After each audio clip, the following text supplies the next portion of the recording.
Bro வணக்கம். செம மழை. இன்னைக்கு எங்க வெளில போறது? மழை நீரை வெளியில வடிச்சிட்டு இருக்காங்க, அதுக்காக வெயிட் பண்ணிட்டு இருக்கேன். ஆமா, கிரேட்டர் சென்னை கார்பரேஷன். இது கிரேட்டஸ்டா? ஆமா, நம்ம கிரேட்டஸ்ட் தான். நான் சொன்னது அவங்களோட பேரு கிரேட்டர் சென்னை கார்பரேஷன், அத சொன்னேன். ஆமா ப்ரோ, வருஷா வருஷம் இதே பிரச்சனை வரும்னு தெரியும். ப்ரோ ஆக்டிவா இதெல்லாம் பண்ணிருக்கணுமா ப்ரோ? ஆக்டிவா முதல்ல பண்ணுவோம், அதுக்கப்புறம் ப்ரோ ஆக்டிவ் பத்தி பேசுவோம். மழைக்கு முன்னாடியா? அதுக்கு முன்னாடி கொசு மருந்து அடிச்சிட்டு இருந்தாங்க. அதை அடிச்சுட்டே இருக்கும்போது தீபாவளி வந்துருச்சு. அந்த குப்பையெல்லாம் அள்ள வேண்டியிருந்ததுல, தீபாவளி முடிஞ்ச உடனே நாய் பிடிக்க போயிட்டாங்க. அதைங்க முடிக்கிறது அதுக்குள்ளதான் மழை வந்துருச்சு. எது நாய் வாய் வச்ச மாதிரியா ப்ரோ? நாய் வாய் வச்சதுனால நாய் பிடிக்க வேண்டியதா இருக்குது. ஆமா, இப்போ வெள்ள நிவாரண பணிகள் ப்ரோ. இப்போ வார் ஃபுட்டிங்ல வேலை செய்ய வேண்டியதா இருக்கு. ராங் ஃபுட்டிங் இல்ல, வார் ஃபுட்டிங், போர்க்கால நடவடிக்கைகள். ஆமா, வருஷம் பூரா போர் அடிச்சுட்டு போண்டா தங்காம வேலையை பார்த்துருந்தா இப்ப போர்க்கால அடிப்படையில வேலை பார்க்க வேண்டிய அவசியம் இல்லதான். என்ன பண்ண சொல்றீங்க? எது ஸ்மார்ட் சிட்டியா?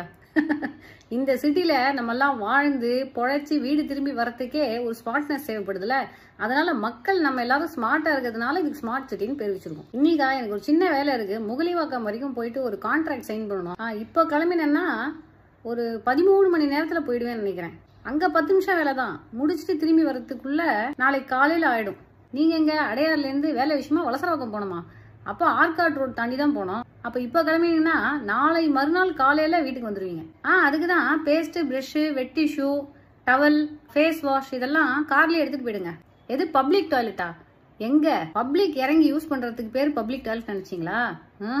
பப்ளிக்கா ரோட்ல போறவங்க எல்லாரும் பாக்குற மாதிரி உட்காந்து போறாங்க பாத்தீங்களா, அதுக்கு பேர் தான் பப்ளிக் டாய்லெட். என்னது, நீங்க இன்னும் ஸ்விம்மிங் கத்துக்கலையா? உங்க குடும்பத்துல இருக்கிற யாருக்கும் ஸ்விம்மிங் கத்து கொடுக்கலையா?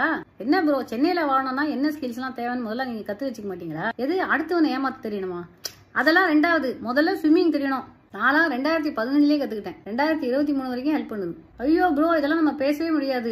எதை சொன்னாலும் இப்ப மழை பெய்யும் போது எதுக்கு நீங்க வீடியோ போடுறீங்க? மழையெல்லாம் வடிஞ்சதுக்கு அப்புறம் வீடியோ எடுத்து போடுங்க அப்படிங்கிறாங்க. மழையெல்லாம் வடிஞ்சதுக்கு அப்புறம் வீடியோ எடுத்து போடுற வரைக்கும் நம்ம உயிரோட இருக்கணுமே. எது இப்பவே தண்ணியில மாட்டிக்கிட்டீங்களா? வீடியோ எடுத்து போடுங்க.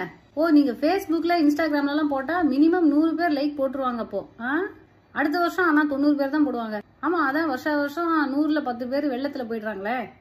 போயிடுறாங்கன்னா ஊரு விட்டு போயிடுறாங்க ப்ரோ, தப்பா எடுத்துக்காதீங்க. இது மழையில ஹோம்லெஸ் பீப்புள், ஹோம்லெஸ் அனிமல்ஸ் எல்லாம் என்ன ஆவாங்களா? அவங்கெல்லாம் என்ன ஆனா நமக்கு என்ன? நம்ம மழை டி ராஜா சார்னு ஸ்டேட்டஸ் போட்டு நிம்மதியா இருக்கும். சரி, போயிட்டு வாங்க, அப்புறம் பேசுவோம். Arcot road, all the best. வணக்கம். மிக்ஜாம்ல இருந்து மீண்டுட்டீங்களா? மீண்டு தண்ணி வந்துருச்சா மெயின் ரோட்ல இருந்து? 30 மணி நேரத்துல 30,000 டன்னு தண்ணி உள்ள வந்திருக்கு. தண்ணியை நம்ம டன்ல அளக்க மாட்டோம்ல, அளக்கணும். சாமானிய மனிதனுக்கு புள்ளி விவரத்தெல்லாம் சொல்லிதானே புரிய வைக்க முடியும். ஆனா பாருங்களேன், இந்த மக்கள் அரசாங்கத்தை குறை சொல்றாங்க, வருஷா வருஷம் வரி கட்டுறாங்கிறதுக்காக வாய்க்கு வந்ததெல்லாம் கேட்பாங்களா? என்ன அநியாய எதிர்பார்ப்புகள். நாட்டுல போர் வந்தா ஒரு 4 பேர் போக தான் போவாங்க. அது போருக்கு போக தான் போவாங்க. அந்த மாதிரி போர்க்கால அடிப்படையில வேலை செஞ்சுட்டு இருக்கும்போது கேஷுவாலிட்டிஸ் வரதான் வரும். நம்ம தான் கேஷுவலா கடந்து போகணும். பப்ளிக் எல்லாரையும் நம்ம எப்படிங்க காப்பாற்ற முடியும்? எல்லார் வீட்டுக்கும் பால் வேணுமா? ஏன் இவங்க கருப்பட்டி காப்பி குடிக்க மாட்டாங்களா? நம்ம எல்லாம் தமிழ் பாலை குடிச்சுதானே வளர்ந்தோம். குழந்தைங்களுக்கு எல்லாம் பால் வேணுமா? இந்த பேம்பர் போடுற குழந்தைங்களெல்லாம் ரொம்ப பேம்பர் பண்ணி வச்சிருக்காங்க. அதான் மழை வரப்போகுதுன்னு முன்கூட்டியே சொல்லியாச்சுல. ஒரு 30-40 நாள் முன்னாடியே பாலெல்லாம் வாங்கி வைக்க வேண்டியது தானே. எது கெட்டு போயிடுமா?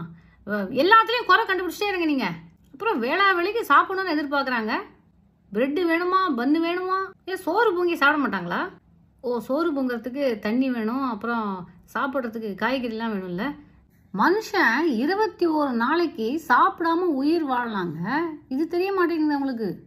அப்புறம் உடனே எலக்ட்ரிசிட்டி, மொபைல் நெட்வொர்க் எல்லாம் வந்துடணுமா? இன்டர்நெட்டை வச்சு இப்போ இவங்க என்ன பண்ண போறாங்க? ஏதாவது சினிமாக்காரனோட வீடியோஸோ ஷார்ட்ஸோ பார்க்க போறாங்க. அப்புறம் இந்த நேரம் பார்த்து தான் இவங்களுக்கு ஆக்சிஜன் சிலிண்டர்லாம் தேவைப்படும். வீட்டில் சாப்பிட்றதுக்கு கேஸ் சிலிண்டர் வாங்கி வைக்கிற மாதிரி மூச்சு விடுறதுக்கு 2 ஆக்சிஜன் சிலிண்டர் வாங்கி போட வேண்டியது தானே. காத்து இல்லைங்கிறதுக்கு கவர்மெண்ட் என்ன பண்ண முடியும்? அப்புறம் போட்டை எல்லா இடத்துக்கும் உள்ளலாம் அனுப்பணுமா? 2015லேருந்து தெரியுதுல வருஷா வருஷம் வெள்ளம் வருதுன்னு. இஎம்ஐ கட்டி கார் வாங்க தெரியுதுல. வீட்டுக்கு ஒரு போட்டை வாங்கி வாசலை கட்டி வைக்கிறதுக்கு என்ன? போட்டும் அரசாங்கமே ப்ரொவைட் பண்ணணும். அப்புறம் இந்த ட்ரைனேஜ் வாட்டர் தங்கிடுச்சு, குப்பையை இன்னும் அகற்றலை, டெங்கு கொசு வரும், ப்ளீச்சிங் பவுடர் போடலன்னு 1008 கம்ப்ளைண்ட்ஸ். ஒரு தெருவில் 100 வீடு இருக்கும். ஆளுக்கு ஒரு கப்பு ப்ளீச்சிங் பவுடர் கொடுத்தா கூட ஒரு பக்கெட்டில் தண்ணியை ஊற்றி அடிச்சு விட வேண்டியது தானே. அது கூட வாங்க நம்ம வந்து செய்யணும். என்னமோ இவங்களுக்கெல்லாம் பெரிய ஹை ப்ரெஷரில் காலையில் எழுந்து ஒரு 12 மணி நேரத்துக்கு ஒரு கார்பரேட் ஜாபுக்கு போய் ஒரு 15,000-20,000 சம்பாதிச்சு முதுகுடையிற மாதிரி மேடும் பள்ளமாக இருக்கிற ரோடில் ஓட்டிட்டு வந்து என்னமோ நொந்து நூடுல்ஸ் ஆகிற மாதிரி ஒரு நினைப்புங்க. இறங்கி வேலை செய்யட்டோங்க. எனக்கு ஒண்ணுன்னா நான் இறங்கி வேலை செய்வேன், உங்களுக்கு ஒண்ணுன்னா நீங்க இறங்கி வேலை செய்வீங்க. அதுக்கு பேர் தான் நமக்கு நாமே. எது உனக்கு நீயேவா? அப்படியே சொல்லிக்கலாம். உனக்கு நீயே, எனக்கு நானே, நமக்கு நாமே.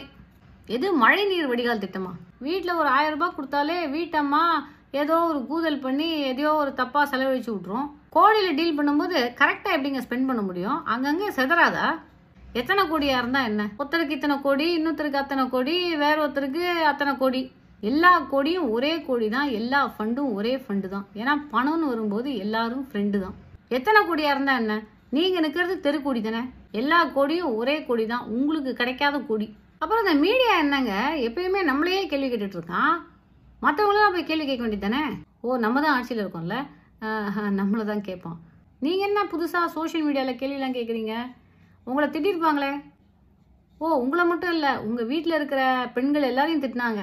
தனியாக உங்களை மட்டும் திட்டினா நீங்க லோன்லியா ஃபீல் பண்ண மாட்டீங்களா? ஏங்க ஏதாவது மானியம் வெல்ஃபேர் ஸ்கீம்லாம் வாங்க வந்தால் மட்டும் குடும்பத்தோட வரீங்க, திட்டு மட்டும் நீங்கள் தனியாக வாங்கிப்பீங்களா? கேள்வி கேட்டதில் கொலை மிரட்டலாம் வேறு வந்ததா? அதெல்லாம் பயப்படாதீங்க, ஒன்றும் ஆகாது. அப்படியே ஆனாலும் உங்களுக்கு எங்கே தெரிய போகுது, நீங்கள் தான் இருக்க மாட்டீங்கல்ல. அது இந்த மாதிரிலாம் ஒன்றும் ஆகாதுன்னு சொல்ல வந்தேன், வேற ஒன்றும் இல்லை. சரி, இதுவும் கடந்து போகும், ப்ரே பண்ணுங்க. மரத்தை வச்சவன் தண்ணி ஊற்றுவான். ஐயோ ஏன் அலறீங்க? தண்ணிங்கிற வார்த்தையை கேட்டாலே உங்களுக்கு இப்போ பீதியாக இருக்குது. கவலைப்படாதீங்க, கூடிய சீக்கிரம் சம்மர் வந்துடும். எலெக்ஷன், ஹீட் வேவ், சன்ஸ்ட்ரோக்னு வேற பிரச்சனைகள் வந்துடும். அப்போ இதெல்லாம் பற்றி நீங்கள் மறந்து போயிடுவீங்க.